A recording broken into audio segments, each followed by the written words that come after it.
the two questions that the old media never, ever asks themselves is, what is Trump doing? And is it possible that he's right and everybody around him is wrong and the old experts are wrong? And I think Trump is doing something very, very specific. Trump is a guy who sees things in total. Everybody says he's a gut politician, but he's really a gestalt politician. He's a guy who can feel the room in a big way, and he's not actually parsing things. And sometimes he doesn't always express himself clearly as to what he's doing, and maybe he doesn't always see entirely what he's doing. But the big thing in Trump's mind always, I believe, is China. And they keep the intelligence services and the newspapers who serve them keep pushing Russia on us as our major threat. Russia is essentially zero threat to the United States of America. China is a huge threat to the United States of America. They've infiltrated every level of our society, Hollywood, the news media, the politicians. They are, and academia as well. They're stealing our goods, they're stealing our ideas, and they're building a military.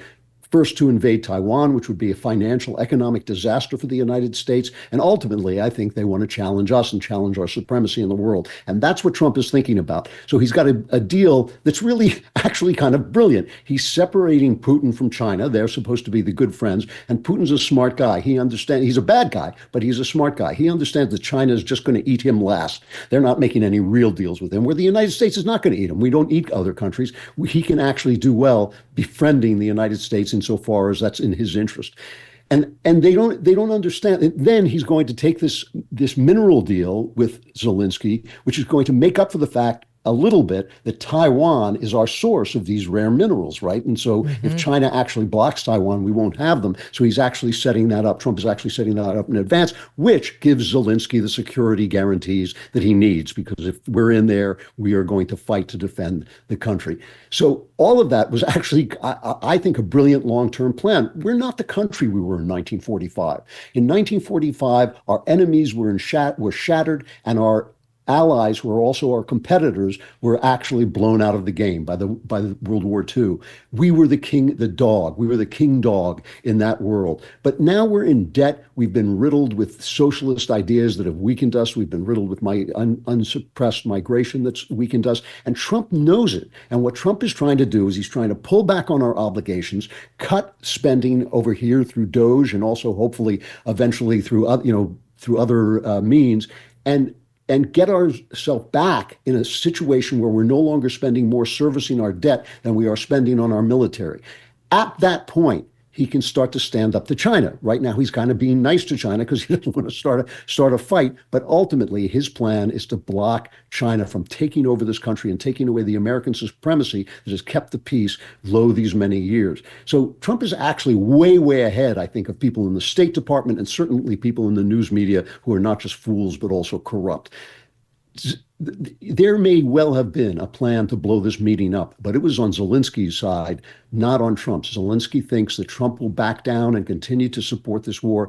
I don't believe it. And if Trump does pull his support, Zelensky's going to be gone in a couple of days. I loved hearing Keir Starmer, the PM in Britain, saying, we're going to form a coalition of the willing and we're going to put boots on the ground. Boots are all they've got in England. Their entire military is the size of our Marine force. They're not going anywhere. They're not going to do anything that's going to help Zelensky over the long term. America can help them if we have skin in the game, if we have that rare mineral deal. This reminds me a little bit of Reagan and Reykjavik when he walked away from the meeting with Gorbachev, and everybody said he's causing World War III. And in fact, he was stopping World War III and winning the Cold War in that minute. I think I looked at this. The minute this happened, I cracked up. I actually laughed out loud because I could tell you word for word what the media was going to say.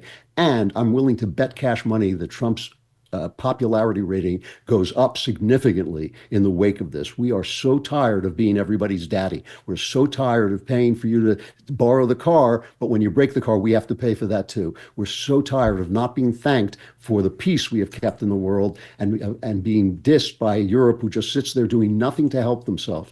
The other aspect of Trump's plan is to get Europe to start to pay for its own defense. All their wonderful welfare programs, their free healthcare and all that, they're paid for by us because we pay for their defense. If they have to pay for their defense, that also makes us stronger because then we have an alliance that can stand up to China when they come. None of this about Russia is about Russia. Russia is a spent force. It's a paper tiger. It's all about China. And Trump is doing exactly, I think, the right thing in trying to make a deal and get out of it. And just one last thing is any president, Biden, whatever that woman's name was who ran for president, any president was going to give Putin some of what he wanted because he's just more powerful than Ukraine. It's what we're doing here is cutting losses. No one's walking away winner. Russia's suffered a lot too. They've had a lot of losses. I'm not saying that it's not a serious thing to have Ukraine having given up part of its country, but this is a long, complicated relationship between these two. And the United States has been meddling over in Ukraine for the better part of a decade. And what Trump is trying to do is just stop that and say, we're out, we're not doing that anymore. And we need to cut the losses. We're not going to keep funding a war that's going nowhere. That's just, it's about a body count now. We're out. Like, you need to be out. I hate to bring you this reality, but you're not going to get the parts of your country back that Putin took. And we're not going to have some, amazing deal where you feel really satisfied. What we can do is help rebuild Ukraine by our economic investment. And the Europeans say that they will provide a security force to help deter Putin. And Zelensky's not satisfied with it. Well, that's the deal you have. That's what we're willing to offer. So a couple things on what you said. One, there was a poll. Our pal Mark Halperin, he put out a poll with, hold on a second, I'm trying to find Wick. Yeah, with Wick. And where is that in my packet? And in any event, it showed serious support for the way Trump handled himself there. They believe that Trump comported himself well, and they were not with Zelensky. I think it was 47-38 in Trump's favor in the way people reacted to how that went down. And then secondly, so it's not just about Chris Murphy, because there were other Democrats in that meeting too, but he's just the smarmiest one, because there he was like, look at me. I told him, like, this deal effing sucks. I want an assurance that the Ukrainian people and you are not going to support it. And he calls it the peace deal. Okay, so he's not talking about the minerals deal. Well, it was all part of the same journey. It's a package. So then he realizes, oh, wow, there's a big fight in the Oval, and I can just blame that all on Trump, and I'm going to accuse him of an ambush, and that's even worse for Trump. That's better. But shit, I wish I hadn't sent out that tweet. Wish I hadn't sent that out. Oh, no, this is a MAGA smear. And so what he does on Friday after the blow up is he goes to X. He writes this: what just happened in the Oval was a planned ambush, right? Planned ambush. He had no role in torquing up Zelensky or getting him to a place where he knew he had to go in there and throw down. This is a bad deal. Designated to help a brutal Russian dictator. Okay, and then he goes on CNN's Sunday show, and now he's really worked himself up into a lather, talking about Russia, Russia, Russia, Putin, Putin, Putin, Trump, same person, SOT 23. It is absolutely shameful what is happening right now. The White House has become an arm of the Kremlin. And the entire pretext for that meeting yesterday was an attempt to rewrite history in order to sign a deal with Putin that hands Putin Ukraine. Donald Trump wants us to have our closest relationships with despots all around the world, because that makes it easier for him to transition America into a kleptocratic oligarchy where Elon Musk and Donald Trump rule and steal from the American people. The balls. I mean, honestly, the nerve of this guy.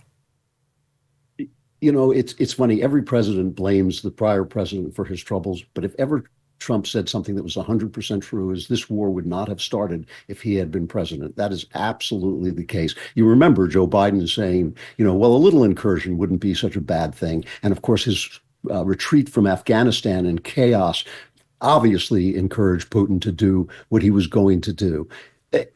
Everything, it's just amazing to me that everybody in the press, it's not just the left-wing press. Nobody ever gives Trump the benefit of the doubt, the simple benefit of the doubt. Barack Obama blamed George W. Bush for all his problems for 8 years. What is it, 38, 39 days since Trump became president, and suddenly we're blaming him for a war that started on Biden's watch? It's absolutely ridiculous. And this other idea that somehow we're going to be friends, they keep comparing it to Yalta. They keep comparing it after World War II. We divvied up the world, and the Soviet Union got Eastern Europe, and how unfair that all was. But you have to remember that we needed the Soviet Union as an ally to defeat the Nazis. And now it would be helpful if Russia were on our side instead of on China's side, because China is a serious, serious threat, and Russia is not. Russia is not going to suddenly march on Washington. China could do exactly that. I mean, they could exactly really tie us up, both financially, both economically, and militarily. I mean, they're one of their shipyards can build as many ships as all of our shipyards put together. They are ramping up, and we are on our back heels, and this is just the truth. And Trump is thinking about that truth, and these guys aren't. And the Democrats, when on earth have the Democrats ever been the supporters of America in these little wars that take place? It's, we won in Vietnam, they lost Vietnam. We won in Iraq, they lost Iraq. They keep giving up the things that we win. Trump was 5 minutes away from signing a deal that would have put this thing to bed. With everybody, like a good deal, everybody would have been a little bit dissatisfied, but he didn't start the war. He was just going to end it. And Zelensky blew it up, not Trump. Why would Trump blow it up? The other thing, Andrew, is the reports are that Trump was actually in a great mood that day. He was excited to be signing this minerals deal with Zelensky. He really does believe this is the first step toward peace. And Trump has been the opposite of a warmonger his entire life. I believe Trump is 100% sincere in wanting this thing to end. And the left says, it's a surrender. And by surrender, it's cutting the losses. The thing is going nowhere. If it goes on, there's absolutely no reason to think the Ukrainians will do any better than they've done unless we dump trillions on them. Sure, I suppose we could dump trillions and turn this thing around for them. There's not a single American other than some lunatic on the far left that wants to do that. So that's not going to happen. So it's cutting losses. So anyway, Trump reportedly was very happy on Friday when Zelensky was coming. He was looking forward to signing the deal and really thought he was going to have a great, PR weekend. He wasn't ambushing this guy. You wouldn't know that if you listened to the soundbite I played at the top. And then here's a little bit more from the left-wing reaction over the past 2 days. Listen.